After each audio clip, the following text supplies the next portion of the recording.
தேவனாய் இருக்கிற கர்த்தராகிய நான் உன் வலது கையை பிடித்து பயப்படாதே, நான் உனக்கு துணை நிற்கிறேன் என்று சொல்லுகிறேன்.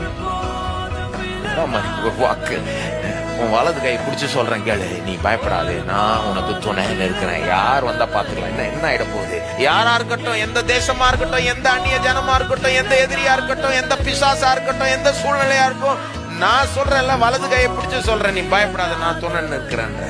இந்த வாக்குத்தத்தங்களுடைய நோக்கமே என்னது? நமக்கு ஒரு தைரியத்தை கொடுக்கும்படி, நமக்கு ஒரு நிச்சயத்தை கொடுக்கும்படி. நாம் அப்படியே சந்தேகத்தோட வாழக்கூடாது. தேவன் செய்வாரா செய்ய மாட்டாரா,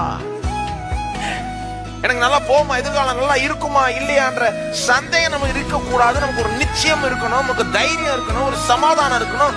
வெளியே என்ன குழப்பமா இருக்கலாம், என்ன புயலா இருக்கலாம், அதன் மத்தியில நம்ம சமாதானமா தைரியமா ஒரு நம்பிக்கையோட இருக்கணும் என்பதற்காக தான் வாக்குத்தத்தங்கள் கொடுக்கப்பட்டிருக்கு.